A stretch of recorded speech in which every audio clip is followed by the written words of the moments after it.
Ya pemirsa, lawan pelemahan KPK itulah yang menjadi tema Prime Time Talk kali ini, dan saat ini sudah bergabung bersama kami anggota Komisi 3 DPR RI Arsul Sani. Selamat sore Pak Arsul. Selamat sore Mbak Tasya, Assalamualaikum. Waalaikumsalam warahmatullahi wabarakatuh. Pak Arsul, kami ingin minta pandangan Anda sebagai anggota DPR dan juga khususnya anggota Komisi 3 DPR. Kemarin akhirnya sudah disahkan bahwa revisi Undang-Undang KPK masuk Prolegnas 2016. Apa yang kemudian akan terjadi setelah ini, Pak Arsul? Iya, tentu kemarin yang disahkan itu kan baru Prolegnas Prioritas 2016 ya. Tentu setelah kemudian masuk secara resmi dalam Prolegnas Prioritas tahun 2016, maka teman-teman yang menjadi pengusul itu kemudian bisa mengajukan draft RUU dan naskah akademik yang menjadi usulannya kepada Badan Legislasi, Balek, ya, Balek DPR.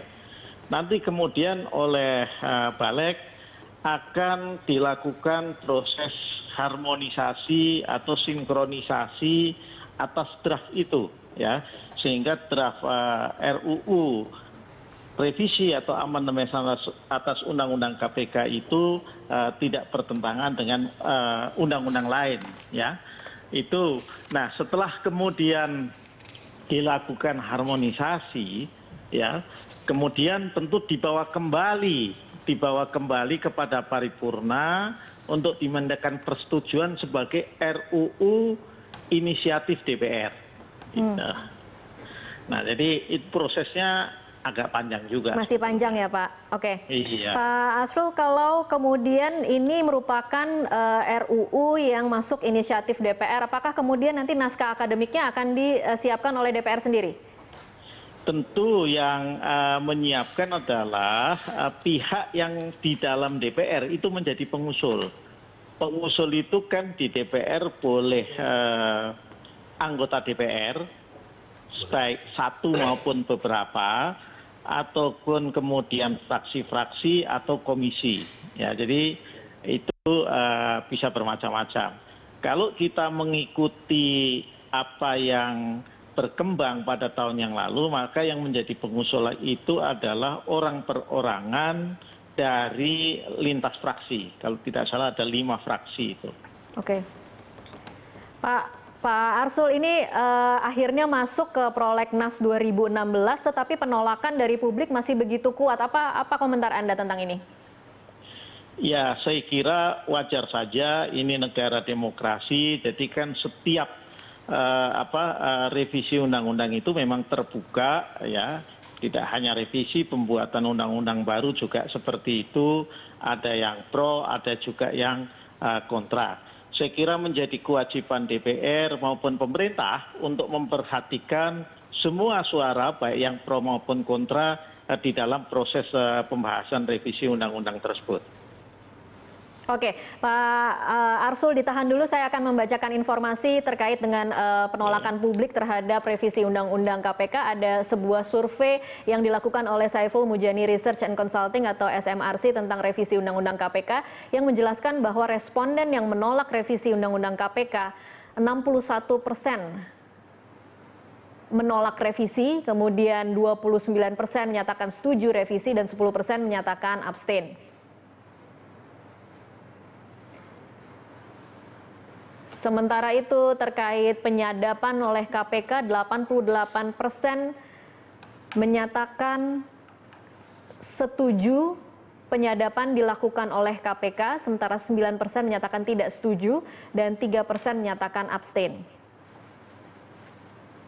Survei SMRC ini dilakukan pada Desember 2015 terhadap 1.220 responden yang dipilih secara random berusia di atas 17 tahun. Sementara margin of error dari survei ini sebesar 3,2% pada tingkat kepercayaan 95%. Pak Arsul, ini angkanya cukup besar, 61% responden menilai revisi Undang-Undang KPK ini sebagai upaya pelemahan KPK. Komentar Anda? Ya, sekali lagi yang seperti saya sampaikan tadi, ini negara demokrasi lah ya. dan tentu siapapun berhak untuk menyampaikan, mengekspresikan pendapatnya, baik yang tidak setuju maupun yang setuju. Dan saya kira semuanya itu nanti harus menjadi perhatian ya dari DPR sebagai legislator dan juga pemerintah sebagai co-legislator dalam pembahasan revisi Undang-Undang KPK ini. Tetapi tentu pada akhirnya keputusan apakah untuk melakukan atau melanjutkan revisi, dan kalau misalnya revisi itu dilanjutkan atau dilakukan apa yang akan direvisi, itu tetap merupakan keputusan politik dari DPR dan pemerintah. Ya.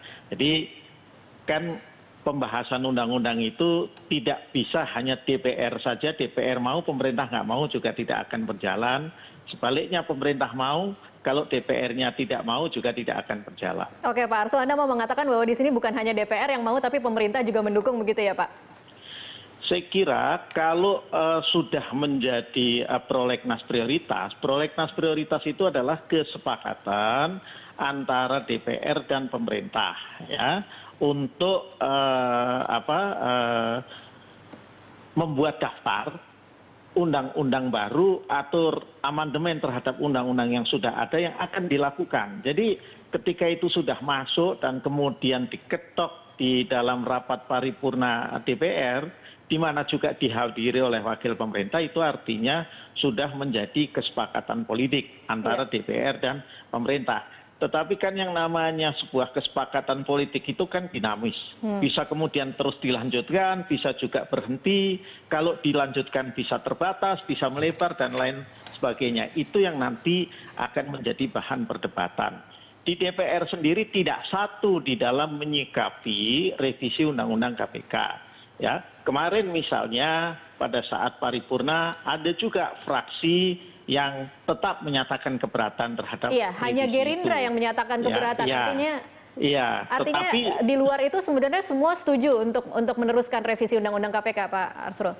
Iya, setuju, tetapi kalimat setuju itu konteksnya juga bermacam-macam.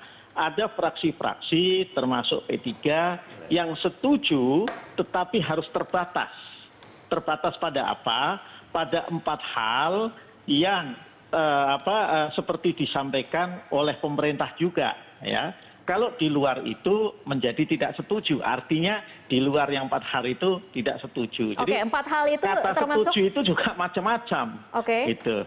Oke, Pak, 4 hal ini termasuk memberikan kewenangan SP3, Dewan Pengawas KPK, kemudian membatasi kewenangan KPK untuk mengangkat penyidik, dan penuntut umum independen, dan aturan penyadapan KPK. 4 hal itu yang Anda maksud? Betul.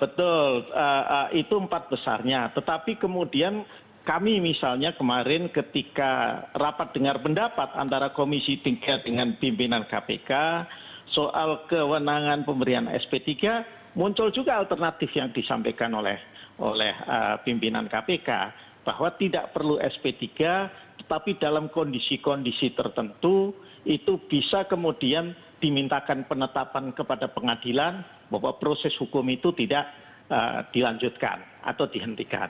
Itu kan artinya alternatif pembahasan, bahwa itu disebutnya headingnya atau judulnya itu pemberian kewenangan SP3, itu artinya hanya sekedar heading saja, tapi kontennya seperti apa itulah yang akan dibahas dan diperdebatkan di internal DPR.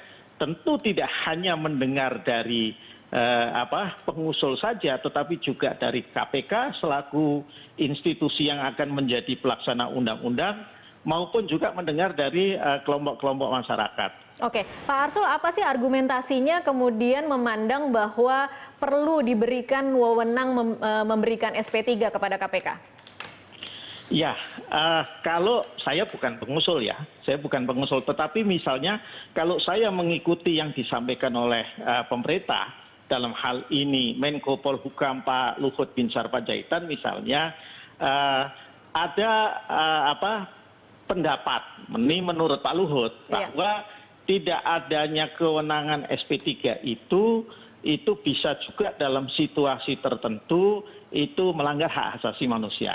Ya, misalnya pada kasus Ibu Siti Fajriah, ya, di mana pada saat itu ya beliau pada saat itu sakit yang kemudian beliau wafat, itu kemudian tidak bisa proses hukum itu dilanjutkan, tetapi itu kasusnya gantung saja. Baru kemudian berhenti ketika beliau itu wafat, dan setelah wafat pun karena tidak ada mekanisme SP3, maka secara formal tidak bisa di SP3-kan. Nah, kemarin itu misalnya pimpinan KPK menawarkan sebuah alternatif, yaitu dengan bukan SP3 tetapi penetapan pengadilan. Gitu. Oke, baik. Saya akan mengajak Pak Fikar di sini. Tadi Pak Fikar sudah memberikan argumentasi mengapa sebenarnya tidak perlu menggunakan SP3 tetapi bisa gugur dengan sendirinya. Silakan Pak Fikar. Iya. Saya sebelum ke SP3 ada yang menarik tadi. Oke. Ya. Yang dari survei Saiful Mujani tadi, itu 61% menolak, ya 29% yang setuju kan. Tapi kemudian ketika dibalik, revisi itu kalau nggak salah 72. Yang 2 itu Gerindra dan PKS. Iya. Ya, artinya kalau dihitung persentase, dia 22%. Saya ingin, tapi ini mungkin nggak sahih, tapi ingin menyelaraskan gitu ya.